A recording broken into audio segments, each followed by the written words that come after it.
Hello and welcome back to the channel. It's been a little while again. In this video I'll be creating a home server for myself which is going to store all of my media, backups of my photos. I have a very large family photo library as well as video editing, videos and all the movie related files for it, such as the ones from iMovie, Final Cut Pro, things like that, things that I use. My daughter's recently gotten into video editing as well, and she's got a camera for her birthday and she's been editing stuff, so I'd like to be able to put all of that content on something, and I figured that now is a good time to upgrade my existing setup into something that is more manageable and is slightly more future-proof as well. And this is going to replace a Drobo 5C and a Mac Mini running in my network cupboard. If you haven't seen that video, I'll link to it in the description of this video. And as well as a OWC Thunder Bay 4, which is a Thunderbolt 3 direct attached storage device that's connected to my main working machine, which is a Mac, and that's got I think 16 terabytes of storage. The Drobo has about 20 terabytes of storage, but with all the RAID configurations it's actually slightly less than that. Obviously I think I get about 12 out of the Drobo and something like 8 or 10, something like that, out of the OWC. So this should replace all of that, and I thought the best way to do it was to kind of incorporate everything into a 3U chassis, which you can see just over here, and put that in my network cupboard, keep it all out of the way. And it should also cater for things like time machine backups for my laptop, for my main desktop Mac, and just kind of keep things going and kind of replace a whole bunch of stuff, as I say, and future-proof it. I want to be able to upgrade it in the future. I should be able to upgrade things and kind of not try and look for another off-the-shelf RAID box. I figured that this was the best way, and I did a lot of research into what I wanted to do. So I thought I'd go through now all the parts that I've got, build it in pieces, bits and pieces on camera, bits and pieces off camera, and just kind of show you the finished result, tell you if it's worked or not. Hopefully it will. Yeah, so let's start the video and see how we get on. And it's worth me saying at this point as well that I haven't built a computer for about 20 years. I had to learn a lot when doing this. I had to learn all about building computers, what's kind of new, what's going on, and not just that, but server hardware as well. A lot of this is proper server grade hardware, or be it maybe prosumer sort of level server grade hardware, and I knew absolutely nothing about that. So hopefully I've got all the right things and this all works. I'm fairly sure it will, and it will get me to roughly where I want to go, but we'll have to just see. This is a bit of a learning experience for me as well. So let me change the camera angle and I'll show you all the parts that I've bought for this build. So as mentioned, this is the server case. It's a 3U. It should take up to 9 3.5-inch hard disk drives. It's their SC32380, and it has other names as well. I managed to find a review of its kind of non-branded name, which I'll link to in the description of this video, just to get you a bit of an idea of what it kind of is. But it looks solid. It's 400mm depth, so it looks quite good. The motherboard is an ASRock rack. This is an E3C246D4U2-2T, which is a socket LGA 1151 motherboard. You can see the accessories box there for the server case. These here are kind of separate to the build, but somewhat connected. I couldn't find any rails for this case, so I opted for these small rack corners, and they literally sit on the rear of the rack and can support the rear of a case, such as the back of this one here. So I've got that, and I've also got a transceiver for 10 gigabit networking, which will go in my switch, which is supported because this has this motherboard has two 10 gigabit Ethernet ports. You've got the HBA card. So this is a HP H220. It's flashed into IT mode, and it's based on the LSI SAS 2308 chipset, 9207-8i. PCIe 3 at ×8, so it should fit perfectly in the motherboard, which has fortunately a 1, a 4, an 8 and a 16 PCIe slots there. Next up, we've got some Mikasa 5.25 inch to 3.5 inch drive bays adapters, which I'm going to use to max out the amount of drives I can put inside this case. For the CPU, I've got an Intel Xeon. This is the E2174G, clocked at 3.8 gigahertz. It's got a 4.7 gigahertz turbo, and it's a quad-core processor. Runs at about 71 watts. It's from 2018, and it supports things like virtualization, Intel QuickSync for hardware video decoding and transcoding and things like that. So that'd be good. I've got a stick there with TrueNAS scale on. Moving on to the RAM, this is two 16 gigabyte sticks of DDR4 2666 ECC memory from Kingston, and I believe this is the Micron version, which is slightly better than the alternative, although I can't remember what the alternative was. There's a WD Blue SSD there. There is an M.2 slot, and this is a 500 gigabyte, which is way too much for TrueNAS scale, but it's what I had on hand, and I thought I'd make use of the M.2 slot on the motherboard rather than trying to squeeze in two more SSDs or one more SSD for TrueNAS scale. For the power supply, it's an EVGA power supply.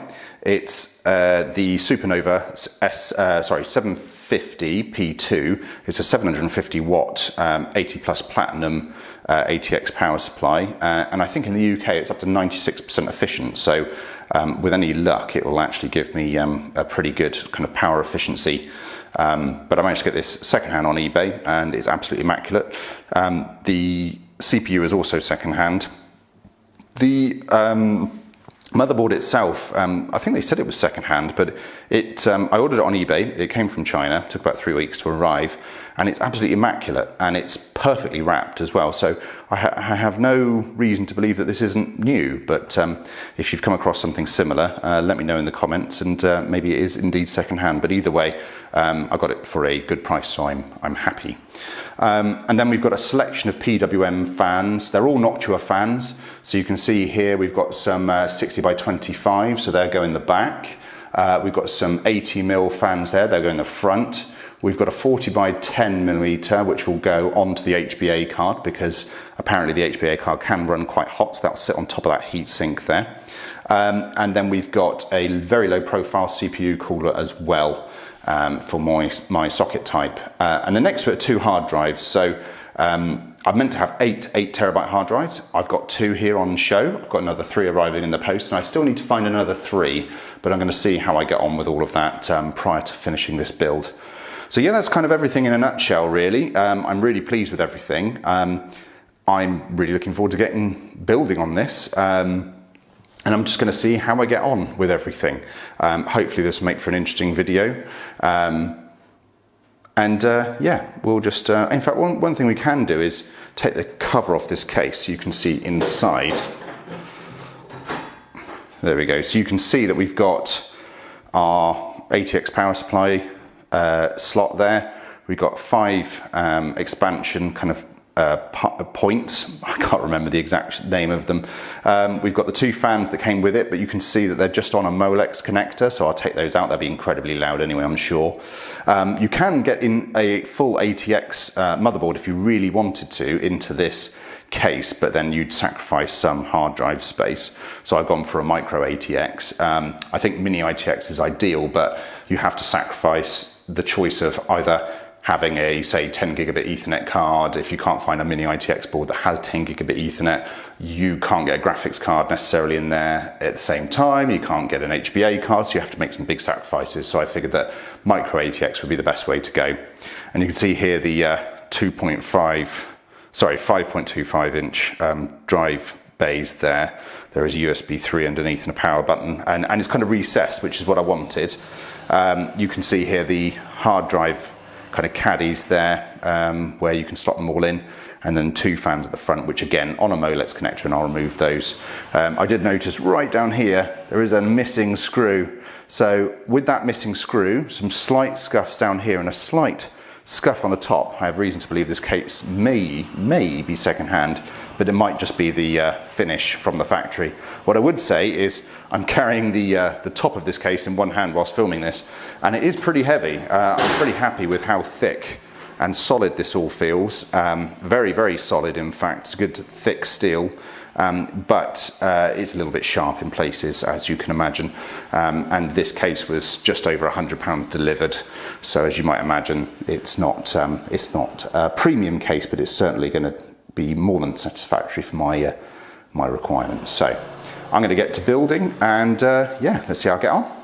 Sadly, my neighbour is currently doing a load of work to their garden, and they're demolishing a big pad underneath the shed that they had. So it does mean that occasionally there is drilling. I'll probably try and edit it out a little bit in the editing of this video, but in the meantime, hopefully the lapel mic I'm wearing will drown out most of it. But if you do hear drilling in the background, I apologise, and it probably is not your standard server build video, but then I doubt this will be.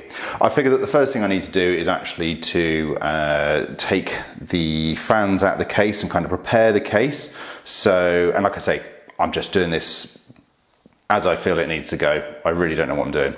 So, well, I do know what I'm doing. I mean, I know what a motherboard is. I know that I need to put the case lid down there.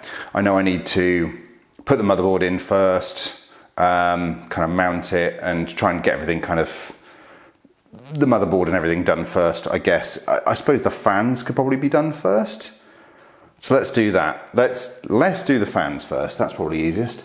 How do you take these out? They're on the other side, of course they are. And there's the drilling again. So, won't be a second.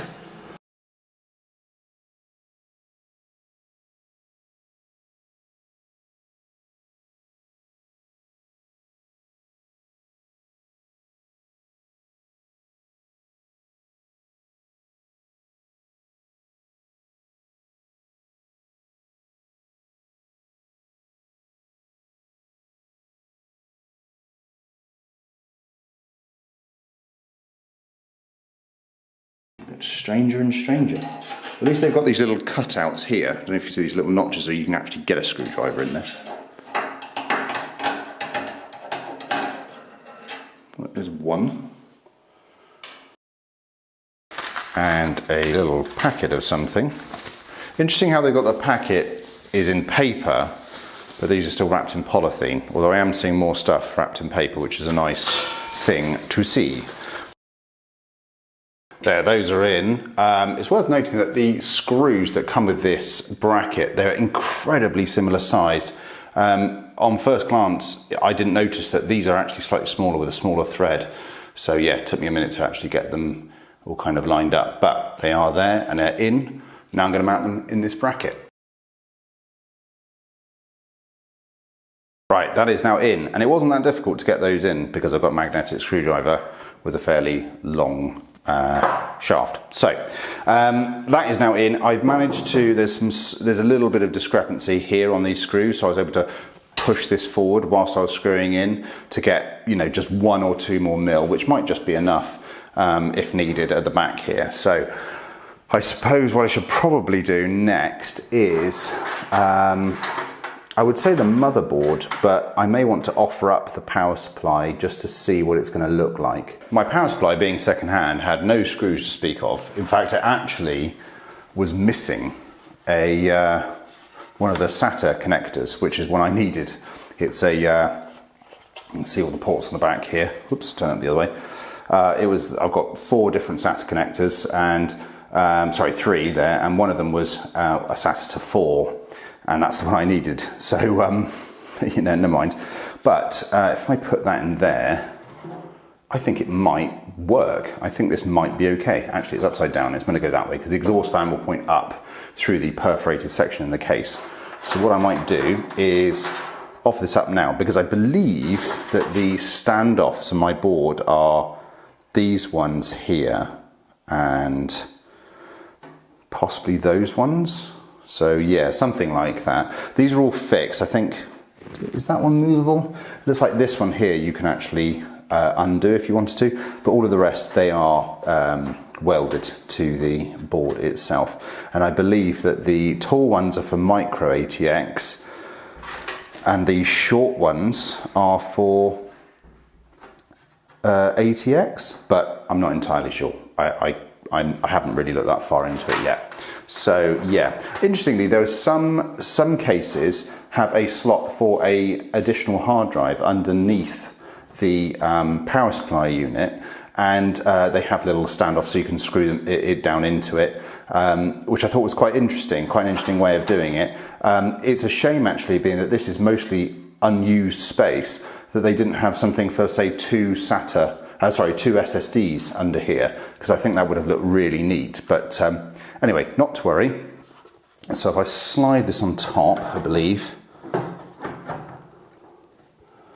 just goes there like that. I believe so. Yeah, and then screw this in like that. Now, problem is that it didn't come with any screws. So I'm going to look in this accessories box to see if there are any in here. If not, I'm not quite sure what to do. So, I'm going to do that in SATA 1. I'm not sure if it's SATA or SATA. I've always said SATA. Don't know why. Okay, so that's 1, and then we've got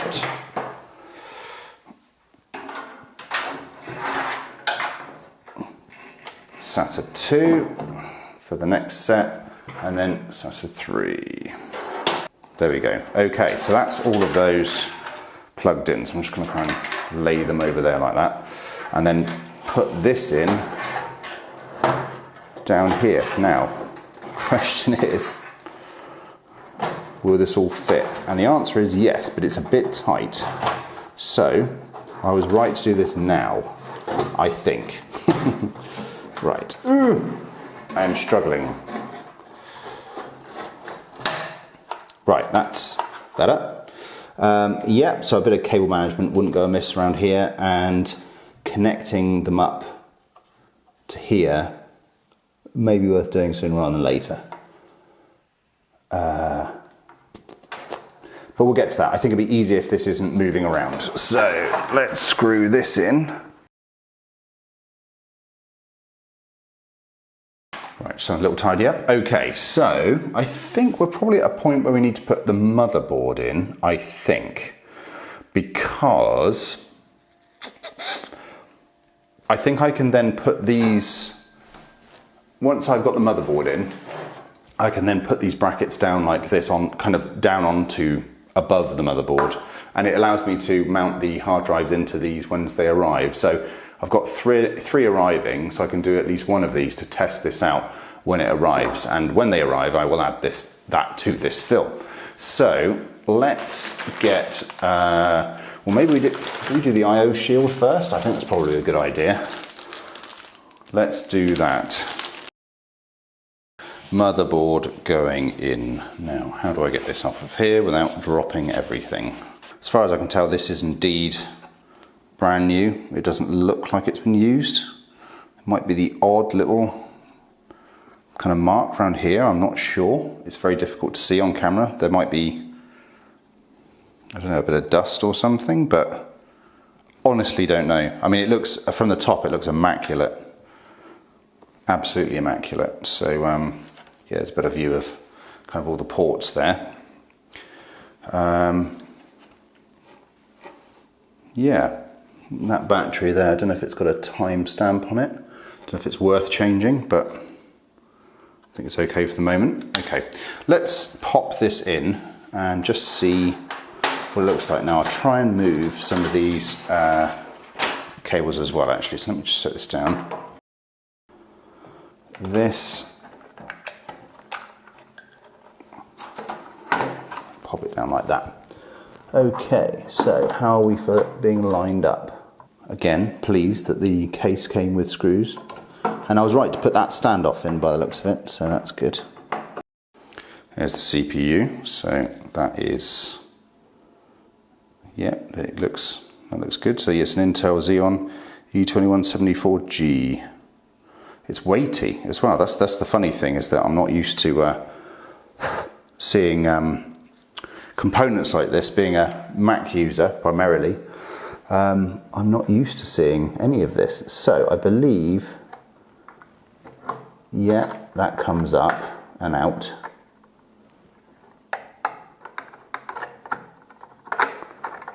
and it says, there we go. Important for protecting the socket pins. Please don't remove this cap unless you want to install the CPU. Put the cap back after removing the CPU. After removing the CPU, this cap must be placed if returning the motherboard for after service. Fair enough. It says Foxconn on it, interestingly. That all looks fine and clean. Which way around do I put it? I believe it's that corner up there is, there's an arrow there and there's an arrow on here. So I believe that that's the way it goes round. And I'm just going to try and see if that makes sense to me. Yeah, it looks like all the bits that are, all the bits of the chip sort of kind of line up that way. So I think, is that it? I believe so. I mean, I'm used to, again, the last time I did this was really kind of when I, is that right? Am I doing this right? No, I don't feel like I'm doing that right. I'm terrified, I don't want to break the thing.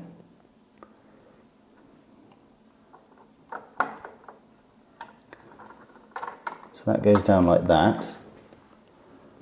And this goes down, but it looks like it's going to press down like really hard, and I'm worried. Is that what it's meant to do? It fits perfectly that way. It looks like it goes that way.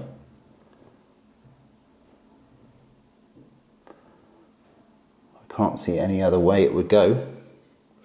All the notches are correct. Yeah, he's got these little notches here on either side, so I think that's correct. So, yeah, I guess that just presses down and makes sure it's a firm connection. So.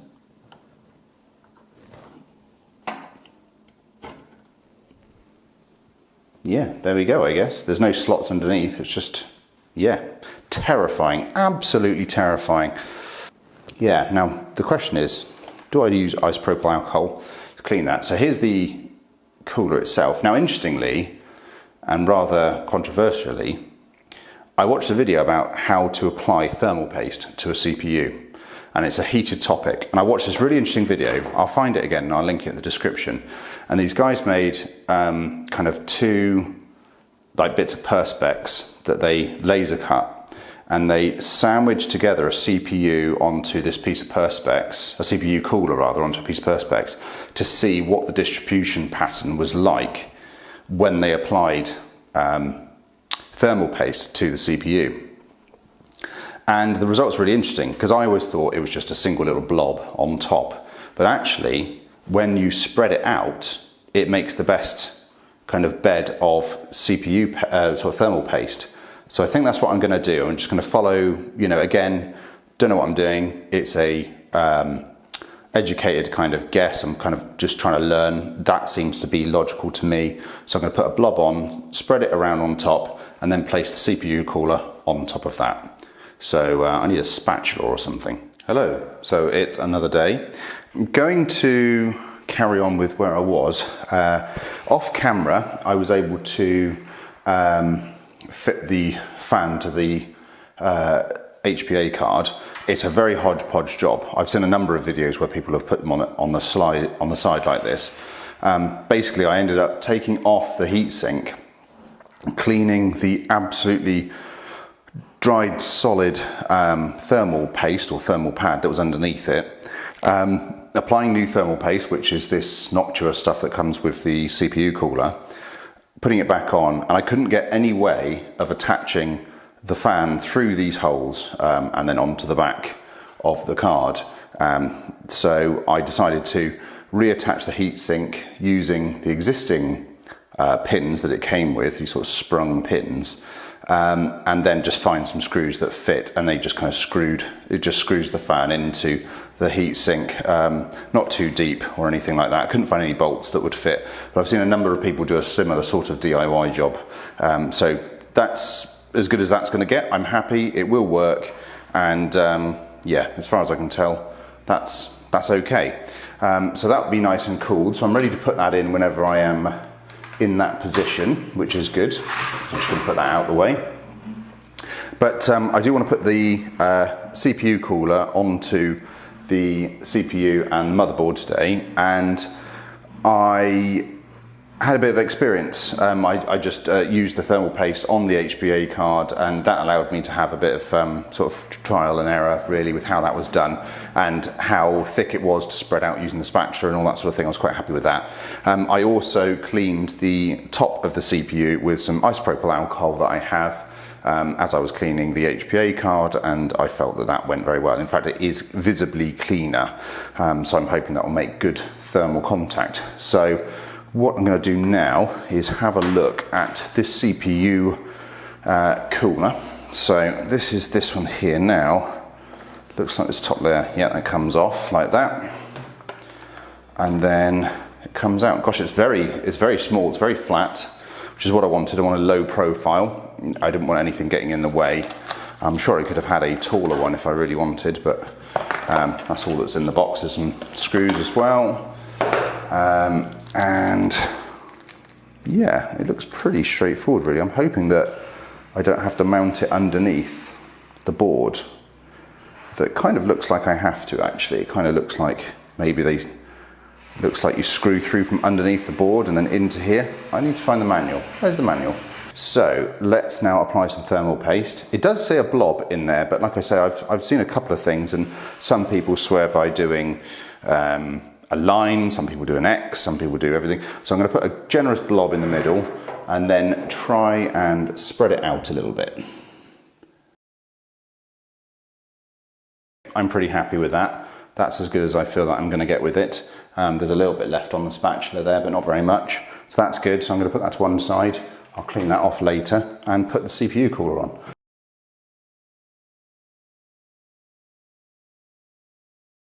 I suppose now that we're here, we could put the RAM in as well, because then it's all in, but we can see that there's plenty of room for the RAM to go into, which is nice.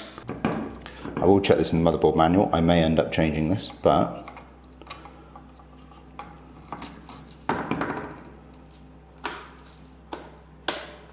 there's one and two there. They're properly seated, so that's good. Okay, so those are in. So that's 32 gigabytes of RAM in. Oh, I could do the solid state drive. That's a good idea. There we go. Never ceases to amaze me how small these are. Absolutely tiny. And the solid state that is there. And I believe I just give it a bit of a push. There we go. And attach it there. I've got the case back up here, so let's get the motherboard and pop it back in to the case. So I had a nightmare with this IO shield yesterday, so hopefully this will go slightly easier again today.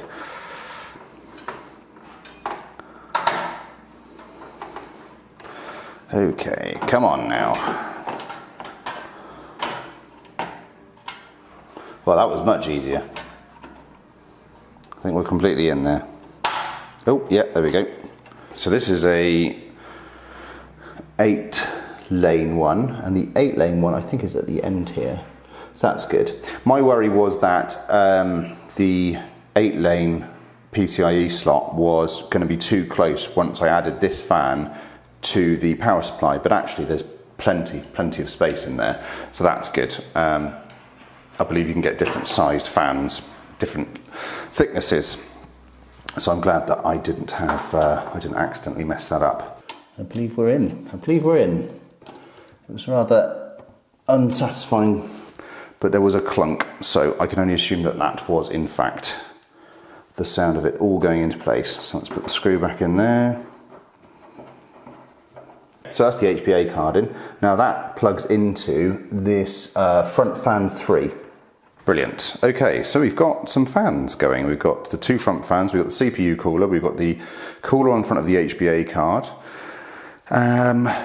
Yeah, I think it's time to put the other fans in, and then we can start plugging in everything else.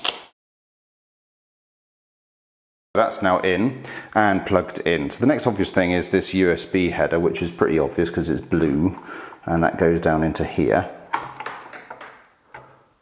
There we go.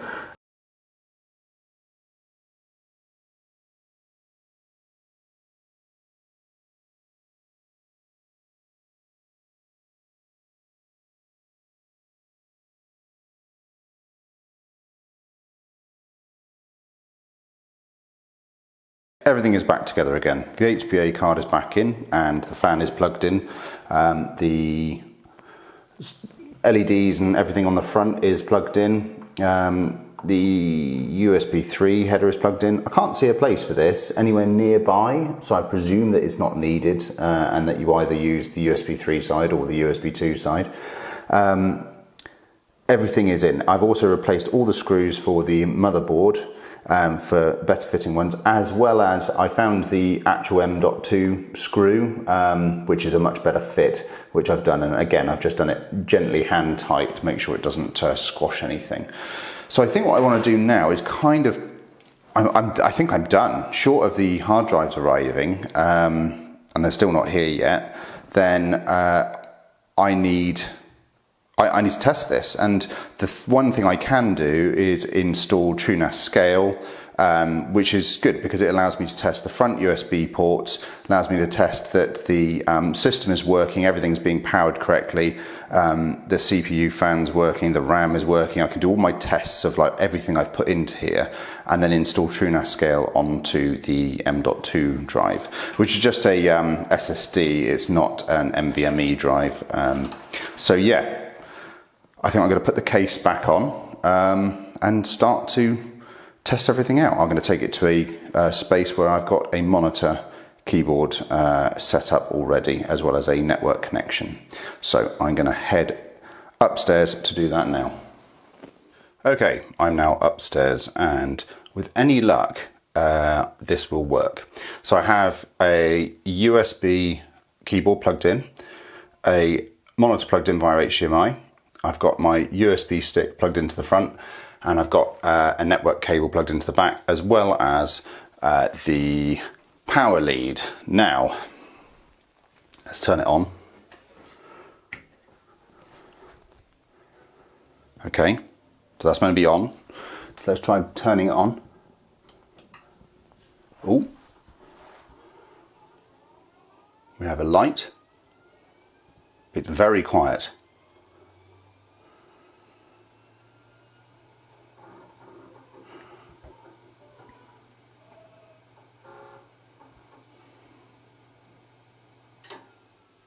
And it just turns straight back off again.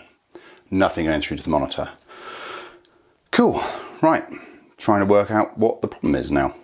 Oh, now it's turning back on again. Won't be a second. I'm gonna have a look into this. Thankfully, I have a fire extinguisher right next to me, just in case.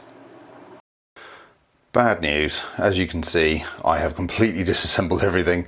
I have tried with 2 sticks of RAM, 1 stick of RAM, reseating everything, taking everything off the board, and at its current sort of state, I've literally just got an HDMI plugged in, CPU plugged in, power, motherboard power, the CPU fan, and cooler. It's not even attached, it's on there, it's loose, but it is, you know, it's working. And the power button for the case itself on there.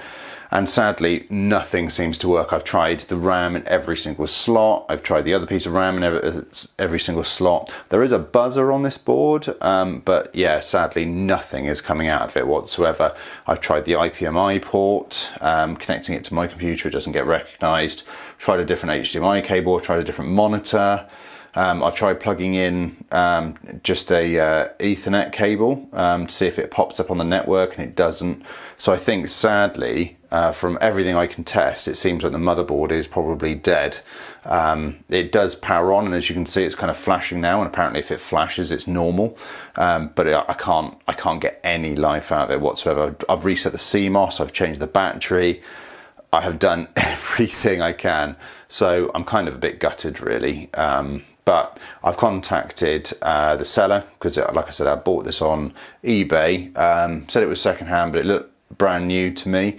But I've contacted the seller to say, you know, I need to send this back, which is a shame because it took about 3 weeks to arrive, and I had to pay customs import duty on it as well to get it. And yeah, I don't know if I'm going to see any of that back. So I'm going to stop for now. I'm going to see what else I can do. I'm still going to try and source the other drives and get hold of the seller and just kind of deal with everything really, and just go from there. Just see how I get on with everything, and see if I can't get this kind of working, but it took me forever to find this motherboard. So, and not forever to find it, because I found it on eBay pretty quickly, but to actually find a motherboard that had all of the features that I wanted, you know, that took a while. So yeah, I'm kind of gutted really, but I'm going to see what else I can do. It might be that I can return this one and buy a different one, but yeah, for now, that's kind of the end of the road. So I will do my next piece to camera when I have an update. So for now, see you in a bit. Hello, so it is weeks and weeks later, and you can see that I've now got a new motherboard. This is a Supermicro X11 SCZ-F. It's actually slightly better than my other one, and I didn't come across it because originally I was looking for a motherboard that had a 16-speed, an 8-speed, and say like a 4-speed PCI Express ports. But by doing that, I didn't realise that, because I was looking for one of each, I didn't realise that it was excluding motherboards with 2 8-speed PCIe slots, which is what this motherboard has. You can see my HBA card is plugged into one of them here. So, so yeah, now I've got 2 8-speed, 1 16-speed, and I haven't got a 4 or a 1 anymore. But yes, this board is actually a little bit better. Now, if you've just watched my last little clip, you would have seen that the system powers on, turns on, but then you get some beeps, and that turns out to be a RAM issue. Hello, Future Jack here. Just to say, whilst editing this video, I realised I never actually explained what was going on. I sent the board off for repair on advice of the eBay seller, and it turned out that the BMC was completely fried. It was putting out an excessive amount of heat, but also there were some missing CPU pins, which I never would have spotted, having never done this before. So the RAM issue really was the least of my worries. I was able to get my money back after quite a lot of hassle, but all is good now, and I've been much, much happier with this Supermicro board. It's been absolutely flawless. Anyway, back to the video. And whilst the RAM that I bought that worked with my last motherboard, the AS Rock Rack motherboard, does work with this motherboard, it doesn't work with the type of RAM that I currently have doesn't work with my CPU.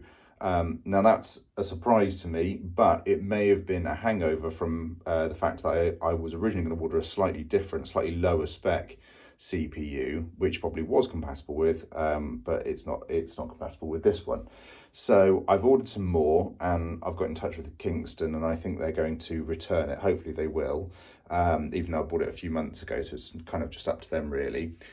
But now I've got this in, and I've got a new cooler in as well, because it turns out that the cooler I had, the little flat one, which was absolutely, I mean, it looked great and it was going to fit and everything, and you know, I kind of designed the whole system around all these different components.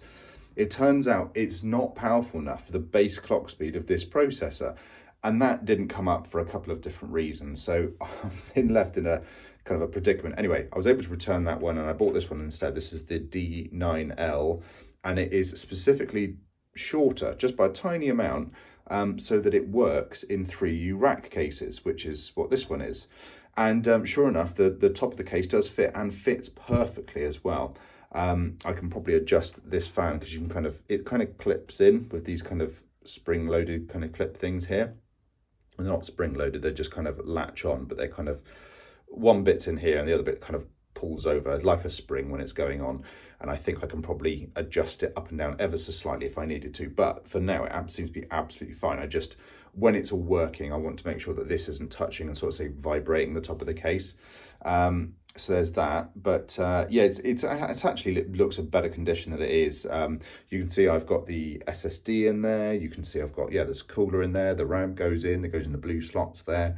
I've kind of got everything wired up. Obviously I'll do some cable management, but I'll kind of do that right at the end. Obviously with this caddy is, you know, with 2 hard drives in it. I've got all my hard drives now, and I need to fit them in here, in these sort of bays, and I've got 2 of them. One goes here and the other one goes here. But the problem is that I designed this all to fit around the original cooler. Now this cooler is a lot taller, so it means there's slightly less clearance kind of this way, you know, just over the top, and I only mean like by a small amount. So the problem now is how to get the hard drives into these and into there, and at the moment they just don't fit. But I think the reason they don't fit is because these don't provide enough kind of customization. So you can see I've got 2 holes to play with. So what I'm going to do, I've got an angle grinder, and what I'm going to do is mark up all of these and basically cut a groove all the way along, so that I can mount the hard drives in kind of any position along those grooves, and then mount them in here. And I'm hoping that what that allows me to do is move the hard drives further towards the front of the case and out the way of the CPU cooler. And I should have about that much room for all the cables to go into, which by the looks of it should be enough. But in doing all of that, sadly, it has meant that I've had to lose the 2 fans at the front. Now, this isn't ideal by any stretch of the imagination. However, I figured that I will put them all in. This case has been designed in some way, and it seems to be kind of, sold under lots of different company names. So as far as I know, it's a reasonably popular case. Doesn't necessarily mean that it's good, but it does give me an opportunity to, kind of think, well, maybe they have designed it in some way. There are certainly perforations, as you can see in the front here. So that makes me think that, airflow might be okay. And this bigger cooler as well can pull more air through. The fan is pointing this way, so kind of air can come in, it can pull air through, from the hard drives and then exhaust it out the back of the case. At least that's kind of my hope. So what I think I might do is kind of try and settle this up, see how I get on with the temperatures, and if there's a problem, then either look to get a different case or try and put in a new sort of front or something. So I'm going to see how I get on.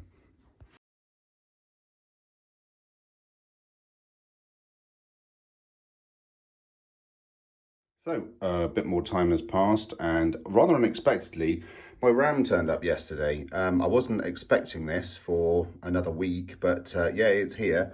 You can see it there. It's the Kingston Server Premier. It's KSM26D ED8/16MR, and this is I believe this is the 8 megabit per chip version, sort of density version, rather than the 16 that I had before that wasn't compatible with my CPU. My mistake. So I'm going to install that in a second. I also bought this. It's an SFP Plus network card. Because of the new Supermicro board doesn't have onboard 10 GBE, then I decided that actually the best thing to do was to buy a dedicated network card, and I can put it in the the PCIe 8 speed slot. So I've bought one of those and a DAC 1.5 meter SFP Plus to SFP Plus, so I can plug it straight into my network switch. So yeah, so I'm going to get to installing those, and I am crossing my fingers so much that this will actually boot the system now that I've got the right type of RAM. So let's get that installed, see if we can turn everything on. I have just installed the RAM, you can see it there, and I've got it in the correct banks, the blue ones, as far as I know, according to the manual. And I've also put in the SFP Plus card, which fit in, but it's quite a tight fit here up against the case, as you can see. Shame it's not slightly further over, but it's a minor quibble at this point. But yeah, right, let's see if we can turn it on. That's a good sign. Got lights on the motherboard, lights on the network ports. Nothing so far on the screen. What's it doing? I'm just going to wait for a minute.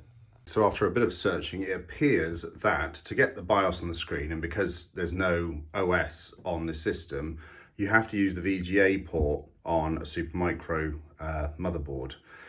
You can use IPMI apparently, but I don't have a way to do that. I'm not sure exactly how to do that yet, so I'm kind of ignoring that. Anyway, a neighbour kindly lent me a VGA cable. I couldn't find one anywhere. I found tons of other cables and adapters, but not a VGA to VGA cable. And the only VGA monitor I have is this one. It's an old Samsung 32-inch from about 2007 that I've had in my loft. I've turned it on, I've tested it with HDMI and it all works, but just kind of crossing my fingers that it'll work with VGA. But it does appear to have discovered the VGA is connected when I plugged this in. So that's good. So I'm going to turn it on now. I've put everything back into it, and hopefully we should get something on the screen.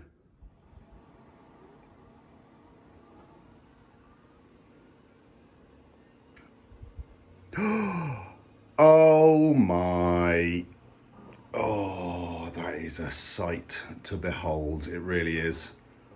I've been trying to get this working for months.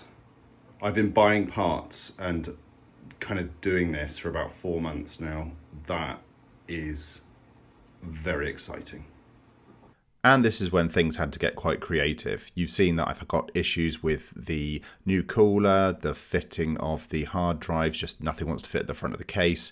Cooling may become an issue. So I had to think a bit sideways. I don't want to replace the case. I didn't want to have to replace my rack. So I decided to buy a 3D printer. I've really wanted one for a long time, and this new one came on the market. It's a Creality Ender 3 V3 KE, and I'm very pleased with it. It's a good sort of, it's kind of ticked all my boxes really. So I decided to design and print some brackets. So you can see here, this is the foot of the part that goes in the case. Those go in the front of the case there for the hard drive mounts, and then these are the sides. You can see the holes that would line up for the hard drives to go into, and then those would slot into the case. And these were just printed in PLA at first, which, as you'll see, turned out to be a bad idea, but they were just a proof of concept.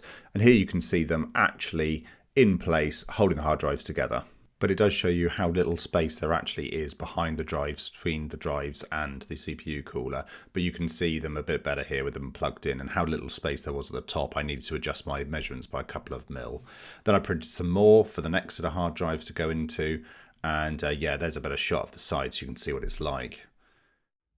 Okay, a few days on again, and I have now finished designing and printing the mounts. So here's one. This is one side of one of them. You can see that what I've done is I've got the bottom piece. I've now glued that to the side piece. So that will now slot in. So I'll show you that. So this one will go in here. Kind of like that. And then I'd screw this down, long screwdriver, another one go on the other side, and the other side, other side, and so on. But I'm going to put the hard drives in first, wiggle them all in, put the cables in, and then screw them down afterwards, because that would just be the easiest thing to do. But yeah, so I've got all of those, and I've gone through a fair amount of kind of iterations of these. So you can see various, this is one I was using to sort of scrape off stuff here off of the bed of the 3D printer. But you can see I've got a kind of couple of different ones. There's a sort of thin 2mm one there, slightly thicker one there. That's a different one with like the flat bit, but the holes didn't quite line up. And then various versions of the sides here. So yeah, you kind of gone through a few things. Some of these, the holes have moved up and down a little bit. Some of them, the print wasn't like great. You can see this one here. I don't think it's stuck to the kind of the bed, the hot bed properly when it was going on or something. I'm still learning about all of this, but yeah. And then, you know, some of the heights are different. I think one of these, not that one. Yeah, that one, the foot was a bit too long, for example. So yeah, just kind of, and this is one without any kind of foot at all, just flat sides, just to test where the hole's meant to go. Various materials and stuff like that. So yeah, I've done a few tests. I've also had some go completely wrong, such as this one here. I don't know what happened here, but it just went absolutely haywire. So yeah, so I've now, so obviously that was an experience. Yeah, so anyway, I'm going to stop the print before it had done too much, but I've got kind of a load of random stuff, random bits and pieces of prints that didn't work out. But anyway, the task now is to put these all in, attach all of these in, well, attach the hard drives to them, attach all the cables to them before I put them in, then put them in. The fit is incredibly tight, and some of the iterations of the designs I did, I didn't realise that at one point it was actually sat on top of this second stick of RAM here. So whilst it slid back and forward really easily, it was actually like 1mm too, the first hard drive was 1mm too low, so I just had to raise it up one, that kind of thing. But tolerances are very, very tight. It's very close to the front of the case, it's very close to the top of the case, it's very close to this, but they do fit, and both of them fit, so that's good. And if I really wanted to create more room, I could probably print something for this side as well, just to create a bit more space. Maybe even be able to put an extra hard drive in there if I wanted 9 instead of 8. So yeah, but ultimately I'm pretty pleased. I mean, actually I should be able to get an extra 2 in there, because I can fit 3 here, but I'll have to leave a bit of space for the bottom of the motherboard there. But on this side, there's nothing underneath it. So the motherboard ends just kind of here, which you can see. So I should be able to put another 2 hard drives in there if I print my own bracket, but I don't need to do that for now. I'm not going to worry about it. So I'm just going to put these in and kind of get it all working, and then start it all up, and then start doing some tests, and then hopefully start moving all my content over. I'm not sure how much longer this video is going to be, but hopefully you'll be able to see, you would have seen the whole process of me building it, and the troubles I went through, and some of the challenges, and I've gone over them, even if they're a bit over-engineered at times. But yeah, overall I'm pretty happy with how all of this has gone, even if it's taken a while. So anyway, let's get these in, and let's see where we're at. And there you go, that's what they look like. That's the 2 banks of drives ready to go in. You can see there is a gap between the hard drives, but there's not a lot. So I'm gonna monitor their temperatures to make sure that this is all working. And if it's not, I might end up maybe splitting them. So I could do, like I said I was gonna do, where maybe print something for this, add some more space for more drives here, and kind of put 2 of these drives, or maybe even 1 of these drives over here instead, and then spread these out a bit. Just to get a bit more airflow through them. I'd love to have fans at the front, because there was 2 fans at the front, if you remember in the beginning of the video, but obviously that hasn't been possible to do. And I did consider putting the fans actually on the front of the case to kind of blow through here, but I think that would have looked fairly unsightly. There isn't any room in the front or the back to mount fans, so mounting them at the sides might be an option. I could always reprint one of these, but with a fan grill possibly, and have a mount a fan to the side of one of these, if there's room somewhere between all of this. But there's definitely room over here, but how that would work, I don't know. And maybe I could kind of, I don't know, rejig it a bit. It's a shame really, because I've had to go about kind of re-engineering this case, and in reality there is room for all this stuff, but the case they just didn't do it very well, I guess, or maybe I'm asking too much from the case, I don't know. But either way, I think there's room. So anyway, I'll monitor the temperature, see how I get on, but for now I'm just going to install these and put them in. But I'll show you once they're in with the cables how tight a fit it is, but as far as I can tell, it should be okay. The other good thing is because they kind of come pretty close to the cooler here, it should mean that some of the hot air is kind of pulled in through here and then out of here. So whilst there isn't fans blowing across the drives, hopefully the hot air is being pulled away from the drives, I guess. So anyway, but time will tell. Let's get these added to the case anyway. Right, so I'm currently disassembling everything. You can see that the PLA just doesn't work. Gets too hot, can't retain its form, and you can see the hard drives have actually kind of come together, which means the air is not passing through them, which means they're getting very hot. Here's the one that I need to fix. So what you didn't see is that some of these connectors have now snapped off because of the tight tolerances inside the case. They just cracked as I was putting it in. I was putting it down into here, and I was pushing it past one of these. No force or pressure being applied at all. It was really just kind of a case of sliding this into here, and it does work. But yeah, I caught it on some of these and I heard this crunch, and yeah, anyway, I've managed to fix it, and that's okay. But what I have noticed is that there's this front panel here, and I've got a USB 3 and a USB 2, and the USB 3 is this big chunky cable. Now I can't use USB 3, that's the other end of it there, and there's a USB 2 header on the other end, because when I plug this in, it's too tall for the underside of the hard drives that go here. But what I can do is disconnect it entirely, and I didn't realise, but there's a USB 2 header cable that is here, that I can plug in instead. So I think I'll remove that and just make a little bit more room for myself. So I was quite pleased that I found that. I'm also going to do some slight modification to these cages, which by way of just cutting off these tabs at the front, because the screws actually go in here, but it makes it very difficult to kind of get it all in. But if I can get these tabs off and screw it in just using these, then it means that I have more room to play with when putting it in the case. I'm also trying to take the front of the case off, just so I can kind of, well, firstly get a bit more air to it, because I think I don't really care about, you know, the how it looks. I just want it to work and work well. I don't want it to get dusty, but at the same time I would like it to look a bit better. I've just noticed that some of my, I have to just rearranged some of these. They look like they're a little bit bent, and it's just where they're butting up against things. It's fine, it's just they're just out of alignment. But the front of the case, it looks like it's sort of, they've got this kind of little like blobs of plastic. So what I might do is take those out, drill them out, remove the front of the case, and then it should mean that I can get the front of the case off and more easily put the hard drives in. But what I am doing with this really horrible looking thing here is I've kind of basically built a box where I can print ASA, and you can't really see it, but it is printing one of the sides at the moment. And if you look over here, you'll see that I have got the four bottoms. These are printed using ASA, which is like ABS, and they withstand much, much higher temperatures. So hopefully this will work. I've just got to print the other three sides after this one, and we should be good to go. But it's a bit of surgery, but what I can say in some testing and, you know, sending all the data to the hard drives, which is why they get so hot, it's incredibly fast and it is a real beast. So I'm just going to work my way through all of this and get sorted. Now, some of you may be watching and thinking, why are you going to this much effort? And to be honest with you, I don't really know, but I'm in this situation now. I'd like to engineer my way out of it. The ultimate absolute answer would be buy a bigger case and buy a bigger rack. But I don't want to do that, and that's a lot more money as well. So yeah, let's keep going so we get on. We should have this fixed in a few hours.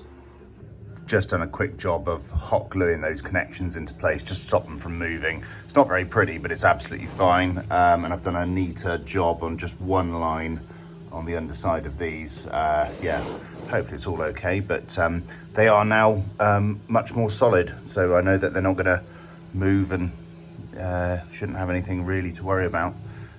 Yeah, thankfully I've got the front of the case off, so I should be able to just slide that into there.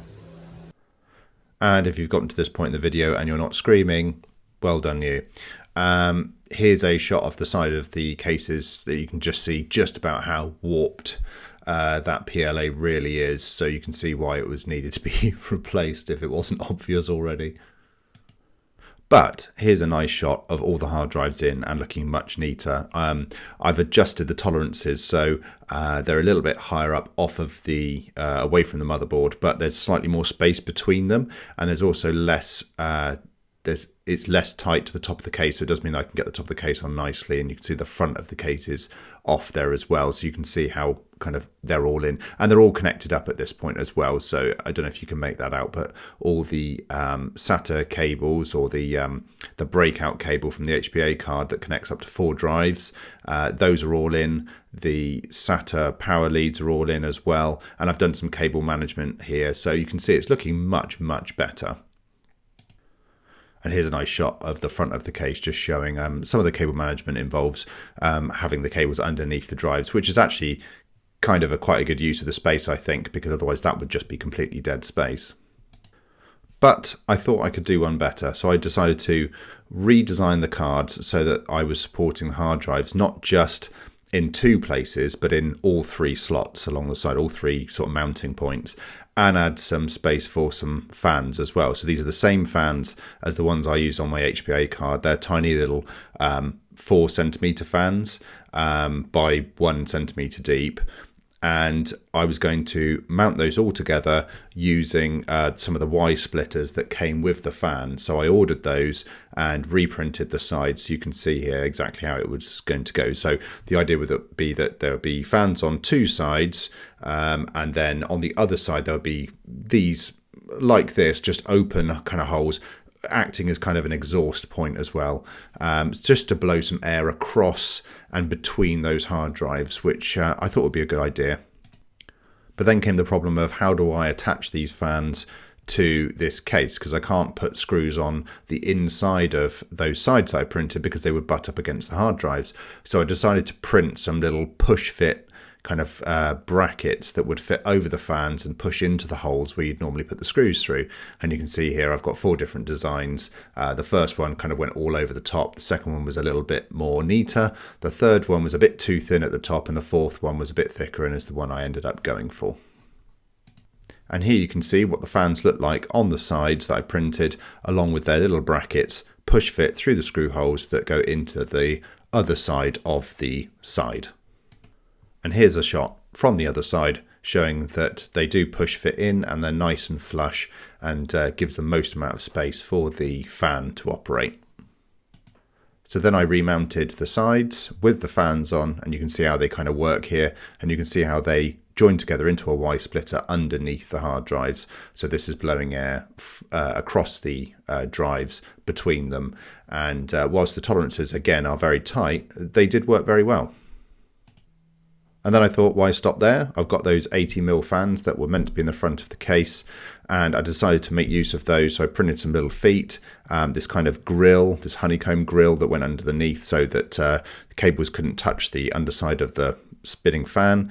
And they offer a little bit of cable management, but they also offer a little bit more airflow underneath the hard drives as well, just to kind of get the air moving around everywhere. And again, I connected those together with Y splitters. So I've got, out of the 2 fan points at the front of the case, I've got one handles the 80mm fans and one that handles via 2 Y splitters the other 40mm fans. So I bought these brackets, these shelf brackets, and they kind of just support, they're meant to support like the rear of a longer piece of networking equipment like this. And I was going to use 2 for this, but actually I've decided to put 2 on the back and then 2 on the front, simply because this machine will not fit in my rack. There it goes. I've just switched it off. That's good. And yes, it will go in there, and I think it will probably sit on there quite nicely, and it will stick out quite a lot. But I kind of don't care at all at this point. But I think once I get it in there, it'll look good. I've left a bit of airflow underneath, and obviously there'll be some on top as well. So I think that'll look good. And there we have it. It is in the rack. You can see it's not actually that far out. It's only about a centimetre there, but these shelves work really, really well. It looks much neater. I've sort of tidied this all up. Rather than wrap them around these posts, I've kind of just put it in, poked these in, and then they go straight to the back. But that is the neatest I think this has ever looked. Really happy with that. Really, really happy with that. Yeah. This concludes the video, I think. Sorry it's been a bit of a mishmash of photos and, you know, kind of damage control and emergency stuff, so it's just videos and photo, but I hope you enjoyed it. I hope you appreciated the journey, the crazy journey I went on, and yeah, if you like the video, please like and subscribe. Thanks very much. See you in the next one.